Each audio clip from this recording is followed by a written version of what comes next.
Chapter 2.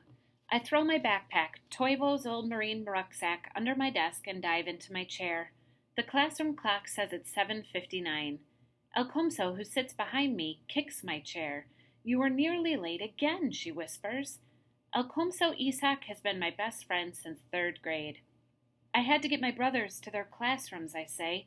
"Anyway, I beat Mr. Flores, and that's all that matters." "How's your STEM project going?" she says. Don't even ask. Just then the bell rings. Mr. Flores, our science teacher, slides into the classroom. "Just under the wire," he says. He's only about 25 years old, but he's already wrinkly around the eyes. Mr. Flores's face is pale, like the underside of a mushroom. He's wearing jeans and flip-flops and an old t-shirt with a big picture of Dolly Parton on it. He's holding a big cardboard box. "Are we ready to study some bird specimens today?" Some kids groan and some kids hoot and holler. Mr. Flores opens the box and begins pulling out stuffed birds. A pheasant that looks like it's about to take flight, and a mallard sitting on a nest. "Ew," says Margot Peterson. "Those are disgusting. I'm not even touching those." "No worries, Margot," says Mr. Flores. "You don't have to touch them if you don't want to." Mr. Flores usually makes science fun. Lots of times he takes our class outside to study spider webs or compare rock compositions, identify clouds, observe tadpoles, and classify leaves. In the classroom, he sets up tons of experiments and plays videos about climate change and animal testing and the origin of the Earth. Mark Richard Halla, who is in serious need of a new pair of sneakers because his smell like raisins, raises his hand. "Mr. Flores, I have a major problem with my STEM project." The Science, Technology, Engineering, and Math Fair is in a couple of weeks, and I don't even have a topic yet. Just the mention of it sets my stomach on the spin cycle. "Why can't we just call it a science fair like people used to?" asks Alcomso. "Why do we have to call it STEM now?" Mr. Flores shrugs, then pulls out a glass case with what looks like a pink pigeon inside and places it delicately on top of his desk. "What's your problem, Mark Richard?" he asks. "I have to change my topic. All the plants for my project already died." "All of them?" asks Mr. Flores. He sits on top of his desk, lifts a white owl out of the box, and sets it on his lap. "Yeah," says Mark Richard. "Now my hypothesis is ruined." Mr. Flores straightens some of the feathers on the owl. "Sorry about your plants, but just because your data doesn't support your hypothesis doesn't mean that your project wasn't successful." Mark Richard slumps in his seat. His long bangs hang over his eyes. "Yeah, but even my control plants in the good soil are like all droopy and hanging down, and the ones I planted in sand are brown and crunchy." Margot scoffs. "Duh, Marky," she said. "That's because your parents smoke in the house all the time. You probably forgot to water them." Margot's friends giggle with her. I spin around and look at Alcomso, who looks at me. Can you believe her? Mark Richards straightens up and scowls at Margot. "I did water them, but they got these little tiny bugs all over them." He wipes his nose with the back of his sleeve. "The bugs made webby things on the leaves, and they all turned brown." Mr. Flores lights up. "Now see, that's fascinating. Your project was a success, even if it didn't produce the results you intended." He sets the owl next to the glass box and pulls out a small plastic bag of bones. "It was?"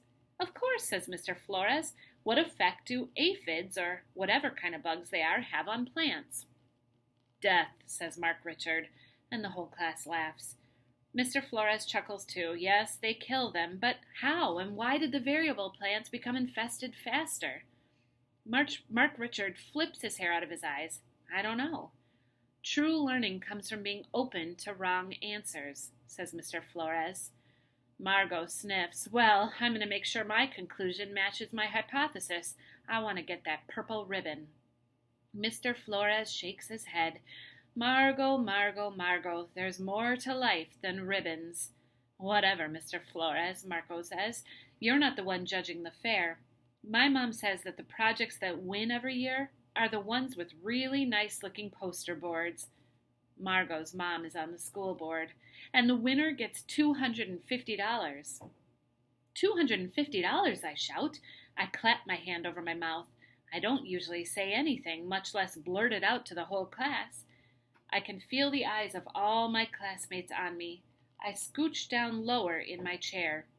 Yes, Margot says, and drums her fingers on her desk. I need to win that money. How could Margot say that? Her parents are probably the wealthiest people in Coulter. I'm the one who needs to win that money. Maybe I could pay the propane bill so we wouldn't have to chop so much wood from the grove to heat our house. Alcomso twists around in her seat to look at Margot. As if you even need the money, Margot. You can just ask your dad for whatever you want. Mark Richard wipes his nose with his sleeve again. If I won $250, I'd buy my brother and me new bikes. Margot takes a lip gloss out of her pocket. For your information, Alcomso, I do need the money. She smears the pink glass over her bottom lip. For a new phone. She slides an iPhone off to the corner of her desk. This one's a piece of junk. I'll take that piece of junk, says Mark Richard. All right, says Mr. Flores. Settle down, and Margot, put the phone away. No phones in class. The sound of Mr. Flores's voice is drowned out as a big truck rumbles past, rattling the windows of the classroom. Mr. Flores looks out and grimaces. What is that? Alcomso asks. Mr. Flores stares and doesn't answer. Some of us stand up to see what Mr. Flores is looking at. Soon a semi-truck with a bed full of long white pipes whizzes by. I can just make out the word Clochies on the door. Hey, I say, I saw a bulldozer with that same name on it this morning. Mr. Flores's head snaps around. Where? On the side of the gravel road near Milner's Woods.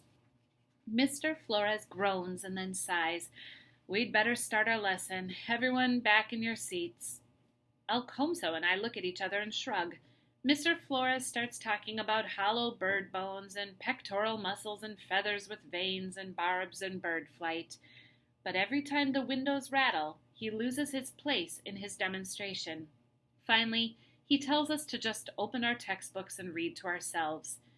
Mr. Flores, I say, is something wrong? His cheeks blossom into two red dots and his eyes squint. If Mr. Flores has an angry face, this is what it looks like. I'm pretty sure there is, he says. With the woods, I ask. Well, he begins. He rubs his chin and blinks a couple of times as if wondering if he should continue. Are the woods in trouble? I practically live in those woods, I say. I think about all the food I find for my family there. You and lots of animals, he says. Milner's Woods is an important ecosystem. He rubs his chin again and mumbles something. What? I ask. He clears his throat. Wherever Clochies goes, disaster follows. I'm too stunned to respond. Kids murmur to each other, and someone says, What do you mean? Mr. Flores tells us to get back to work. He sits behind his desk and opens up his laptop. He clacks his fingers against the keys and peers at the screen. Mark Richard and I scoot our desks next to Alcomso's. She flips her textbook to the chapter on bird flight. What's up with Mr. Flores? She whispers. It's those trucks, says Mark Richard, and that company. Whatever they're about, Mr. Flores doesn't like it. Maybe the three misfit Katirs could keep it down, Margot says. The class giggles. One of Margot's friends slaps her desk and repeats, 3 misfit Katirs. Shut up, Margot, says Alcomso. You're just jealous that Fern is prettier than you, even though you paint your whole entire face with blush and eyeshadow. Margot's thinly plucked eyebrows squished together. My cheeks burn red. Alcomso, I hiss. Don't say that. Well, it's true, she says. Margot thinks she's all that, and I'm sick of it.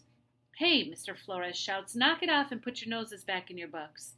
Margot scratches out words in big letters on her notebook. When she's done, she shows us. It says, Fern's clothes are hideous, and at least I don't have gray hair. Mark Richard sniffles and wipes his nose. Don't listen to her, he whispers to me.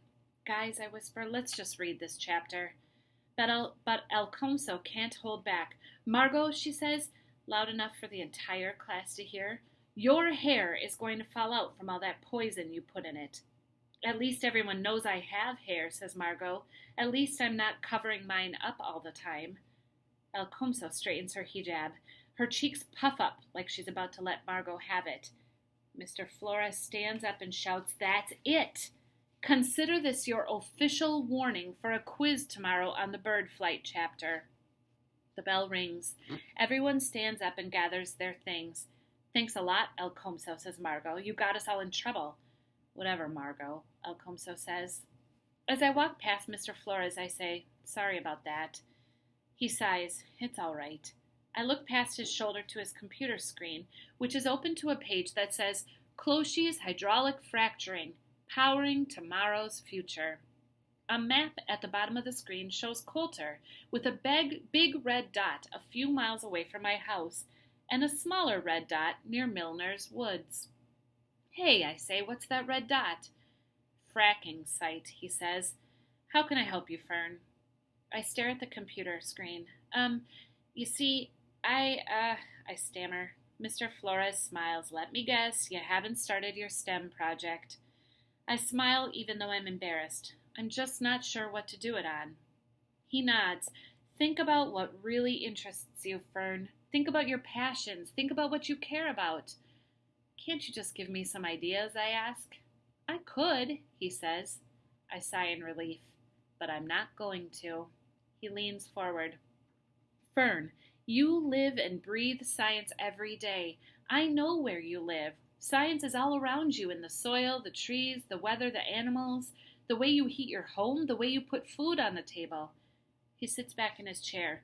Rise to the occasion, Fern, he says. I know you can. Deep down, I know he's right, but that doesn't put me any closer to an idea. Thanks. I turn and begin to head to my next class, when another truck rumbles past and shakes the window glass. Mr. Flores, I say, what exactly is fracking?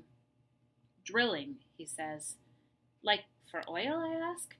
Sort of, he says, natural gas, miles and miles and miles beneath the surface. The smaller dot on the map, I say, that's near where I live. Yeah, he says, looks like that's where the wastewater pond is going to go. What's a waste? But the bell rings. You're late, he says. You'd better go to your next class, Fern. Yeah, but I start. I take one last glance at the screen. It looks like somebody smashed a bloody wood tick right over my woods. End of chapter 2.